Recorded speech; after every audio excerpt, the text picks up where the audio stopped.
We ran the samples 3 times. We sent them to 2 other labs. The result kept coming back the same. Levantine, Iron Age signal, where the textbook said there should only be Caucasian highland. That was a population geneticist reporting in 2010, speaking about a community high in the Caucasus that had been telling outsiders for 2,000 years that they were Jews. The geneticist would not name the village on camera. He said only that it sat above the snowline in eastern Dagestan, that the stone synagogue there was older than any Russian map of the region, and that the elders had been waiting, politely, patiently, for the lab to confirm what they already knew. What the lab confirmed was not a headline. It was a frequency, a pattern of Y chromosome markers and mitochondrial lineages that did not belong to the mountains around them. A signal from somewhere else, from somewhere far to the south and very far back in time. This is the story of how a question that began as a folk tradition, a story passed down in a language almost no one outside the Caucasus speaks, collided with the most careful tools modern genetics has, and how that collision did not destroy the tradition. It complicated it, it reframed it, and it placed an old, stubborn community back inside a much larger map. Begin with the mountains themselves. The eastern Caucasus is a wall of rock running between the Black Sea and the Caspian, splitting the Russian plain from the Persian and Anatolian worlds. For 3,000 years, every empire that wanted to push north or south had to either climb it or go around. Most went around, through the narrow coastal corridor at Derbent, the Iron Gate, where the mountains fall straight into the Caspian Sea. Derbent is where this story keeps returning. A city of basalt walls and salt wind, founded by the Sasanian Persians in the 5th century to plug the corridor, and inhabited continuously by a Jewish community for at least 1,500 years. Possibly much longer. The community calls itself Juhuro. Its language, Juhuri, is a Judeo-Iranian tongue, a relative of Persian, written historically in Hebrew letters, carrying loanwords from Aramaic, Hebrew, Turkic, and a thin top layer of Russian. A Soviet ethnographer working in the 1930s, sent to catalog minority languages in the Caucasus and quietly hoping to find something Turkic, noticed Juhuri almost by accident. He wrote in his field notes that the grammar was Iranian, the religious vocabulary was Hebrew, and the everyday speech of the women in the bread ovens was something he could not place. He smelled the bread baking in a flat clay oven dug into the kitchen floor. He noted that the loaves were unleavened during a week in spring. He wrote one line in the margin that survived the purges. Not Caucasian. Older. The community itself had a story. They were not converts. They were not refugees of the medieval Khazar kingdom, although the Khazars are part of the larger Caucasus Jewish picture, and we will get to them. They were, the elder said, descendants of the deportations, of the Assyrian columns that emptied the northern kingdom of Israel in 722 BCE, and of the Babylonian exile that emptied Judah in 586 BCE.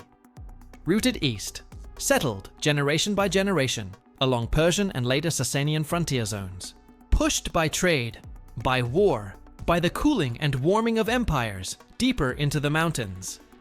The biblical destinations are very specific. The Book of Kings names them Hala, Habor, Gozan, the cities of the Medes. Names that for centuries floated in the air, unanchored. Then, slowly, archaeologists began to anchor them. Hala and Habor sit in the Upper Kabur Basin, in what is now northeast Syria. Gozan is identified with Tel Halaf, the cities of the Medes. Those reach north and east toward the Zagros, and eventually toward the southern slopes of the Caucasus. That is the geography the folk tradition rests on. A real Assyrian policy. Real cuneiform records of populations moved north. Real road networks. Real river valleys that would have carried small displaced communities upstream, year by year, toward a wall of mountains that offered something the plains never could: shelter. The genetics arrives much later.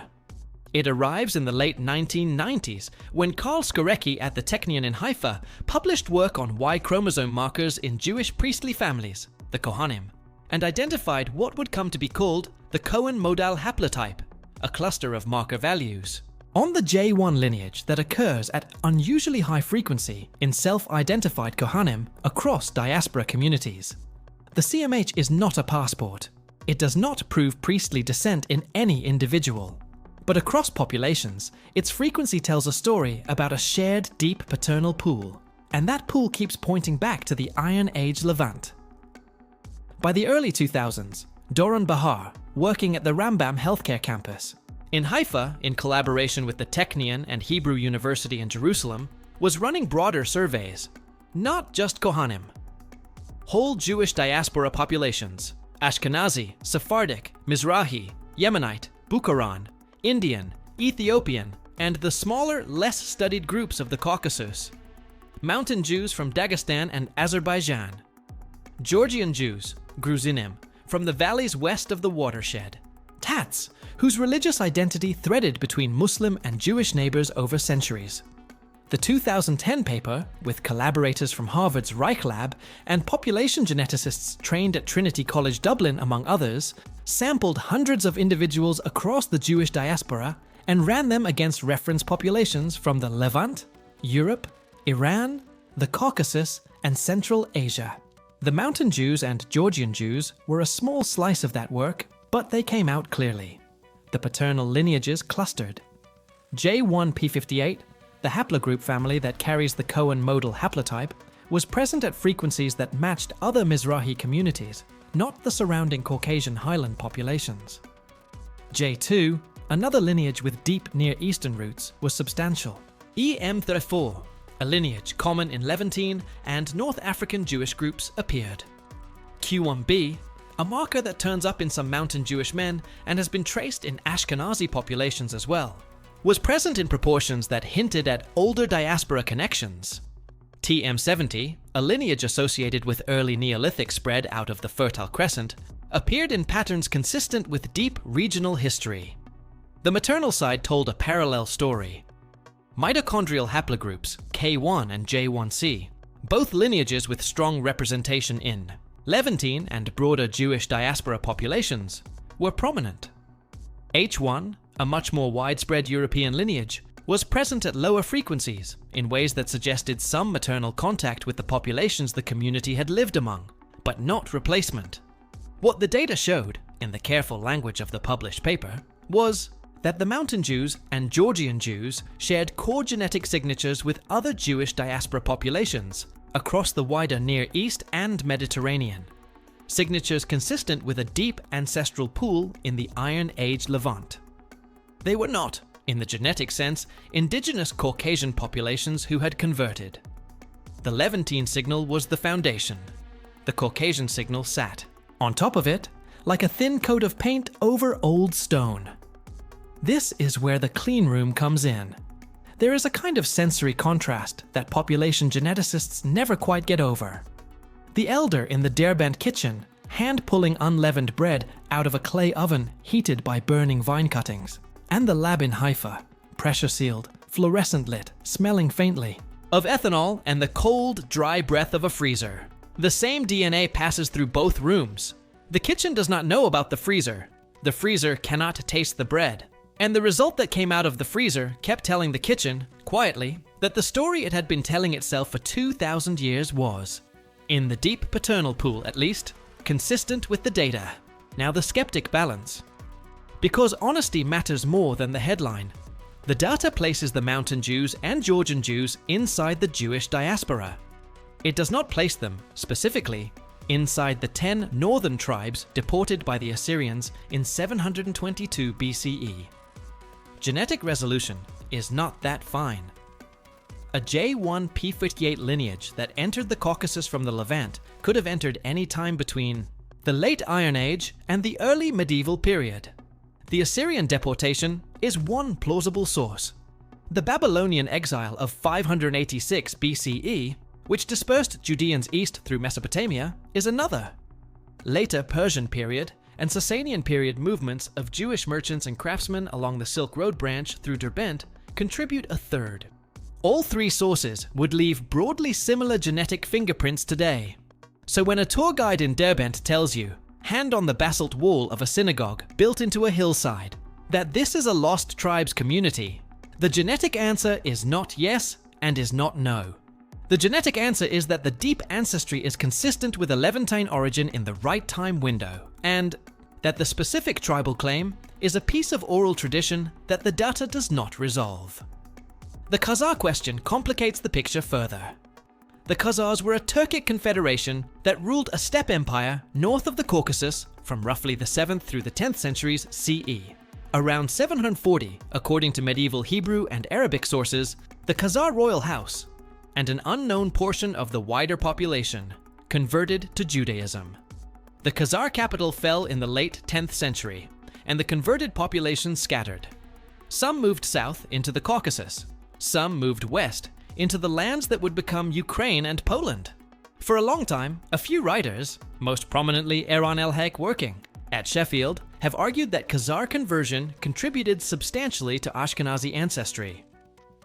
Most population geneticists looking at the same data disagree, and the broader scientific consensus places Ashkenazi origins primarily in a Levantine source population with significant European admixture, not in a Khazar source.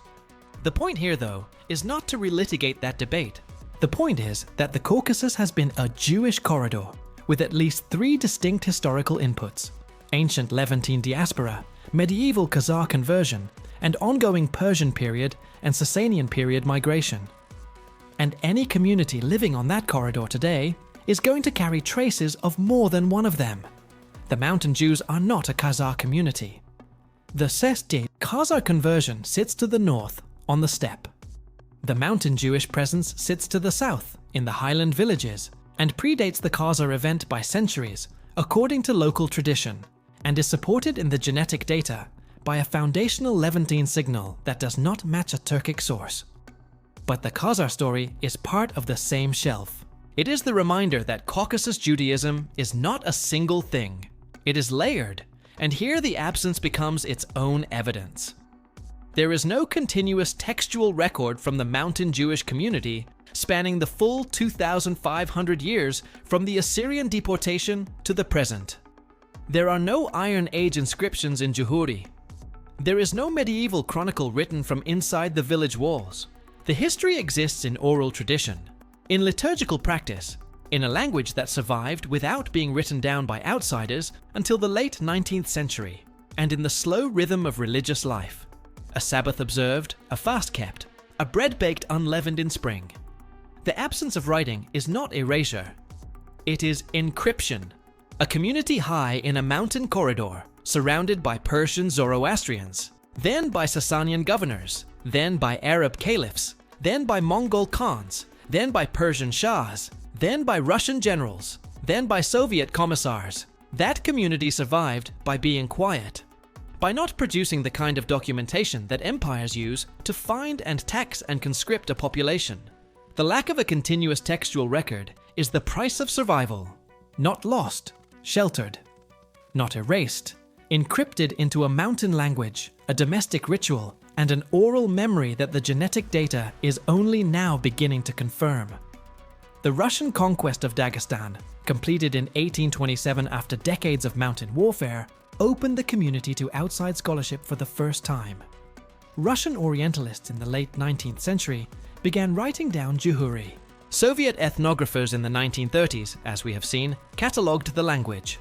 The Holocaust reached the eastern edge of the Caucasus in 1942, when German forces occupied parts of the region briefly. Some mountain Jewish villages survived because German classifiers, looking at the Iranian language and Caucasian dress, could not decide whether the community fit their genocidal taxonomy. The hesitation saved lives. Other villages were not so fortunate. After 1948, and especially after 1991, most of the mountain Jewish community emigrated to Israel, to the United States, to Germany.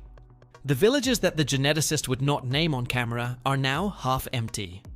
A stone synagogue in the upper passes might have a caretaker and a handful of elders who return for the high holidays.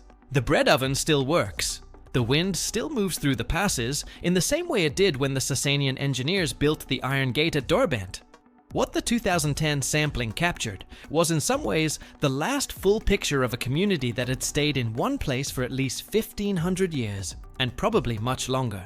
The Levantine signal in the paternal pool. the Levantine signal in the maternal pool, the thin overlay of Caucasian admixture, the deep K1 and J1C lineages on the mother's side, the J1P58 cluster on the father's side, a community that the textbooks of regional ethnography had filed under Caucasus Highland, returning a result that the textbooks could not explain without going back to the Iron Age. Here is the warmth. A grandmother in a kitchen in what is now an Israeli suburb, baking unleavened bread the same way her mother and grandmother baked it in a village above Derbent, telling a visiting researcher that she has always known where her family came from, and that she is glad the machines have finally caught up with the story. She does not need the result. She offers it as a courtesy. And here is the unexpected metaphor. The Caucasus is not a wall. It is a sieve. For 3,000 years, it has been letting through, in small numbers, the populations that had reason to move, and holding them, in small numbers, in the high villages where empires lost interest. A sieve does not erase what passes through it. It sorts. The mountain Jewish community is one of the things the sieve held. The science here does not destroy a tradition. It places that tradition inside a wider map of Jewish diaspora history. It rewrites the simple version, lost tribes equals one specific event, into a more complicated version, Levantine ancestry, possibly carried into the Caucasus by more than one historical pulse, preserved by a community that survived because it was quiet, and because the mountains are forgiving in a way the plains are not. The Lost Tribes label, in its strict biblical sense, remains a folk identification.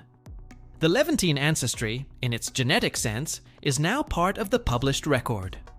If you have watched this far, then you already know this is the third stop in the Lost Tribes thread on this channel. Yemen was the first, a desert community with its own deep signal. Kashmir was the second, a Himalayan tradition with a much more contested genetic picture. The Caucasus is the third, and not the last. There are communities in Ethiopia, in northeast India, in the Sahel, in the highlands of Central Asia, each with their own story and their own pattern in the data. Some of those stories the genetic strengthens, some it complicates. None of them, taken honestly, justify the cliffhanger framing the internet usually uses for this material. If you would like to keep walking that road with this channel, the next episode in the thread is already in production. Subscribe quietly, the way the mountain Jewish villages survived, without making a fuss, just by being there next time the question comes around. The wind through the passes above Derbent has not changed. The snow line sits where it always sat. A stone synagogue in a half-empty village still has a key in a lock. And in a freezer in a lab in Haifa, a sample tube labeled with a code instead of a name still holds the answer that the elders never needed and that the rest of us are slowly catching up to. Not lost, sheltered, and now finally on the map.